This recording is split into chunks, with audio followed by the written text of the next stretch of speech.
Enemies! Alright.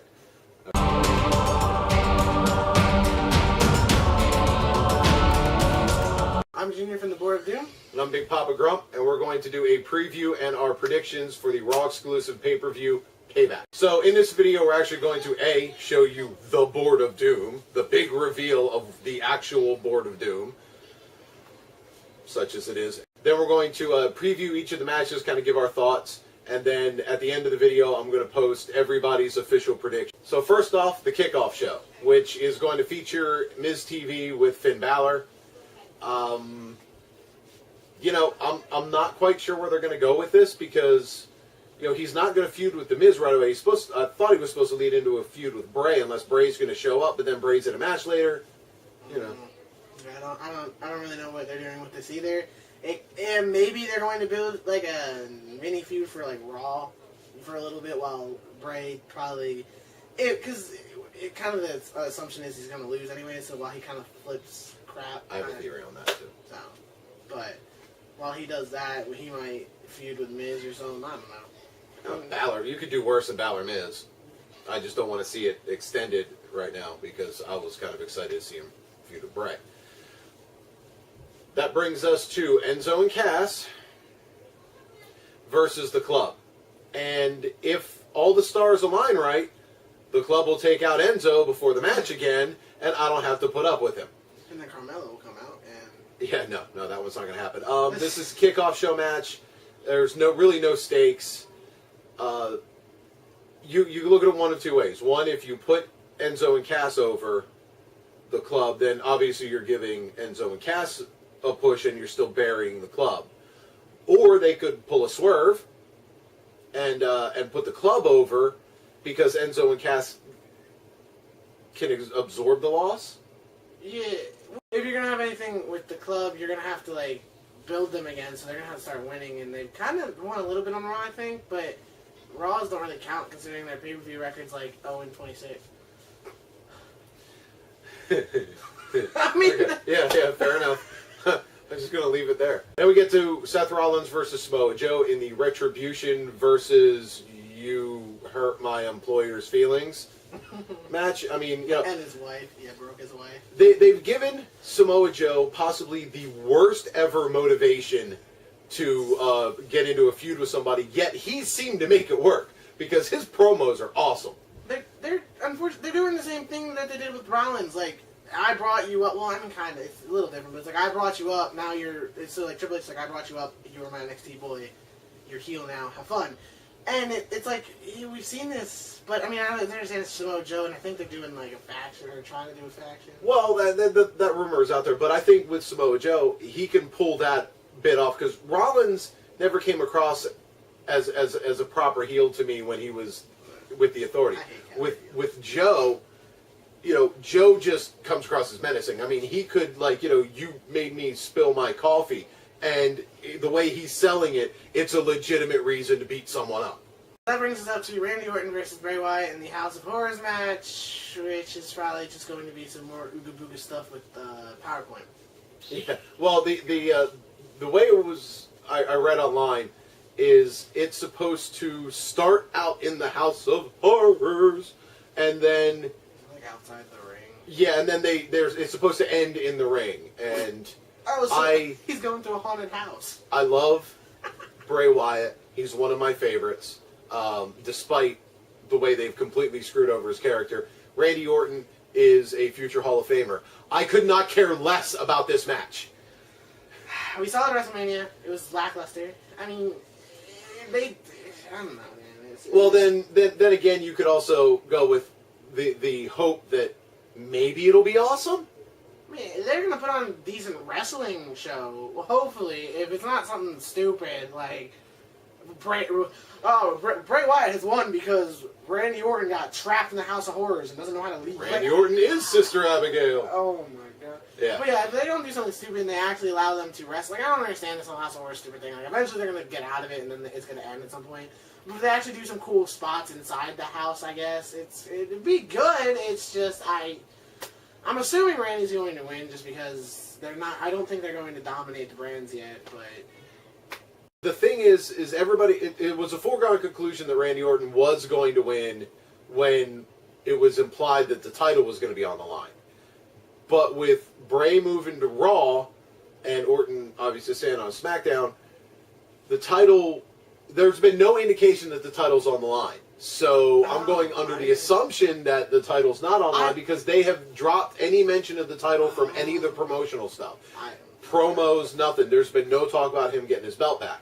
So now you can swing it where you're trying to build Bray up as a viable heel on Raw since you took the best one and moved him to SmackDown. And the thought now is that he could win this match. You can make him look strong. You can have Orton lose a match where he still comes off looking good, but through shenanigans or the fact that he's as confused about a House of Horrors match as everyone else, he doesn't even know what he's doing. gives Bray the advantage, and Bray wins. Yeah, well, I was under the assumption that they had the title on the line because they've been saying that. Or Bray wins, that. Yeah. Or Jinder Mahal shows up, shenanigans, just saying. And if the title's on the line, he costs himself a shot at the belt. Well, no, that's only if the title's not. If the title is on the line, Randy Orton wins. Yeah. They're just. I'm not even. That's not even my pick. That's just truth right there. So then you get Matt and Jeff Hardy in whatever version they're going to be using soon, versus Sheamus and Cesaro for the Raw Tag Team Championship. Without going into like an actual prediction on this, I really am not sure how long they're going to keep the belts on the Hardys, since they kind of brought them back as a novelty act, but since they just allegedly got the rights to the broken gimmick, this could go so many different ways, because you could have Cesaro win the titles, like turn heel and win the titles, and that breaks Matt. You could have Matt break during the match, turn heel, or you could have them win the match, Cesaro turns heel after the match, and then that breaks Matt. You know, there's so many different scenarios. So this is probably the hardest one to actually pick a definitive winner, at least for me, because there's so many unknowns going into it. I mean, besides what the hell is a House of Horrors match, this is probably the second level of unknowns. See, I don't understand. If you're going to break Matt, I almost feel like you have to have them lose. I don't want to see it happen right away either. Right, but I mean, yeah, like I kind of want to see how they did it in Impact, kind of where he slowly started to. Yeah. But I don't understand. Are you going to do Broken Matt and Brother Nero, or Broken Matt in the Charismatic Enigma? Or do you kind of repeat where you had Broken Matt and Jeff Hardy, and he deleted Jeff Hardy and created Brother Nero, so we could rehash that. Matt versus Jeff again. You know, it could just be Kevin Dunn saying whatever they do, I can do better, which his track record flies in the face of that. We're gonna have a trailer park match where we're gonna have a match in the yard. Yeah, I don't know. Up next is the Bayley versus Alexa Bliss match for the Raw Women's Championship, which Alexa Bliss wins outright. That's all I'm gonna say about this match. I think it's a little too early to dethrone Bayley myself. I don't want to see, as much as I want to see Alexa Bliss with the strap. Again. I would, well, technically it won't be one time. Well, it's going to be 3-time women's champion. Fair enough. And that's what she's going to go off. So, but I think, I don't want to see her come over right away and get the championship. It works the same way with Charlotte, too. I don't want to see her just show up on SmackDown and her first legit opportunity get the championship. So I think you keep the belt on Bayley, especially if you're slow playing the Sasha heel turn, because that could still factor into, you know, Bayley finally just gets overwhelmed by the numbers against her and she loses the strap to either Sasha or Nia Jax or whoever. So, yeah, I would much rather see Alexa Bliss, but at the same time, Alexa Bliss just being sneaky without the title is just as entertaining as Alexa Bliss being sneaky with the title. So I'm okay with her not getting the belt yet. She'll get it eventually. You obviously just want me to riot. So then you've got Kevin Owens versus Chris Jericho for the United States Championship, the winner of which goes to SmackDown. Kevin Owens. Well, we know Jericho's going on tour soon. He's going here soon. And, yeah, so, I mean, he's going to be, you know, touring in May, and it's almost May. So I don't see any way, unless he wins the championship on Sunday and then loses it back on Tuesday. Well, that's a possibility. Well, wouldn't that actually mean that Kevin Owens won't be on SmackDown then? Because the winner goes to SmackDown. So well, yeah, but I don't know if the loser goes to Raw. See, I think the way they're doing it is if Jericho wins, he goes to SmackDown. Owen stays on SmackDown regardless. I think it's kind of. I thought okay, kind of just seems. Yeah, they didn't really explain it well. This. It's just kind of. It almost seems like a loser leaves the WWE match type of thing in and of itself. Because if Jericho loses, he leaves. But so obviously, I think Kevin Owens wins this. There's honestly no reason for Jericho to go to SmackDown for like a day. Yeah. But that's what I'm confused about because it almost seems like a loser leaves the WWE, winner gets the belt and goes to SmackDown. I don't know. It's kind of confusing, but a lot of confusing things with this pay-per-view. Yeah, this is very. Yeah, it was out. Yeah. There's like SmackDown superstars on here, and it's like. This they did say that the next two pay-per-views were not going to be completely exclusive. Oh, I didn't hear it. Well, because of the shake up. So does that mean that Backlash is exclusive, or we're going to have Raw? I don't know how much they're going to have settled. They left the door open for that. Sure. Up next is the Cruiserweight Championship. Neville versus Austin Aries. I mean, this isn't the prediction part, but I honestly don't see why they'd have them do this twice if Aries isn't going to win. So I'm just going to assume that either something weird's going to happen, Neville's going to retain and look more heelish, or I don't know. But this match should be good. It's a Cruiserweight match. It also might only be like 2 minutes, 30 seconds. Well, it's not on the pre-show, so that's always nice. TJP. Still. TJP's the X Factor. Yeah. TJP could help Neville retain through shenanigans. Because I think they're slowly building up a TJP Neville encounter. Oh. No, because encounter. But we'll see. I mean, maybe that's just wishful thinking on my part because just for them to actually do something interesting with TJP is wishful thinking. Yeah, I feel that. I think they're gonna go with Aries is gonna win it and TJ is going to like destroy him afterwards, and that's gonna set up Aries versus TJ Perkins. And then you've got Roman Reigns versus Braun Strowman. In no stipulation, no ambulances that we're aware of for Braun to eat. Them all. Yeah.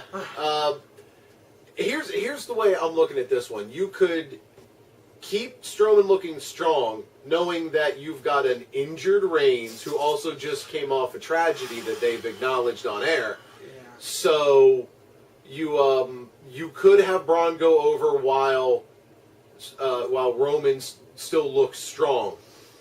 But the WWE love to have Roman win, and also no matter what. You gotta remember 50-50. Braun won it. Fastlane. Yeah, but they don't do every feud with 50-50 booking. I know it seems like it's Reigns though. No, with Reigns they don't. They do 100% booking with Reigns. Well, since he's lost one, I'm almost assuming because he's eating with Vince like right now. And he won at WrestleMania. Reigns beating the Undertaker, so you could have him riding that wave, but you're also trying to make Strowman out to be your dominant monster, trying to take, more or less taking the place of the Big Show and Kane. So, yeah, well, because they're essentially retired. So, they don't have a lot of big, I mean, we make the joke about the overuse of big men and King Ross loves his Vince McMahon likes big sweaty men thing. But they don't really have a lot of credible big men right now. Both the Big Show, Mark Henry are both just shells of their former selves due to age. I'm not dogging on them or anything. And Kane is running for political office. So where are your big, scary, behemoth men? You've got Strowman. So you've kind of got to ride that Strowman bus before he eats it, all the way to, if you're going to have him encounter Brock, because your other big guy's Brock, who's going to be there like 4 times between now and WrestleMania, and 2 of them are going to be promos. So yeah, and then the other 1.5 is going to be a title defense.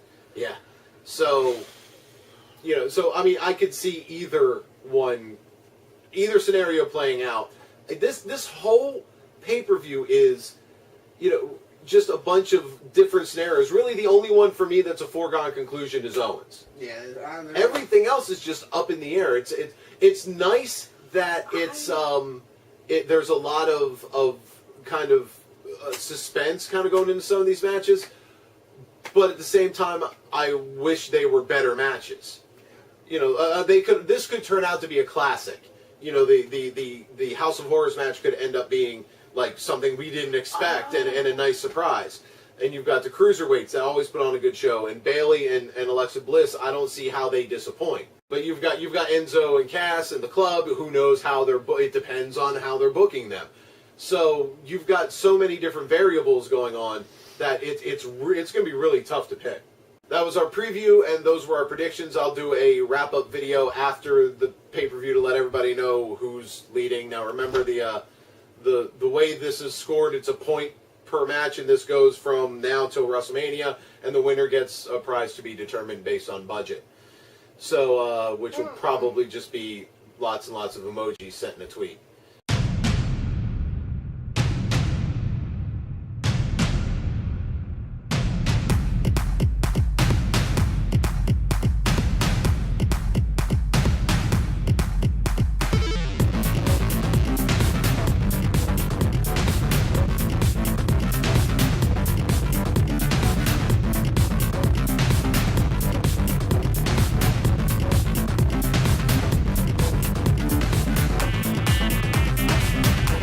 I've been Junior.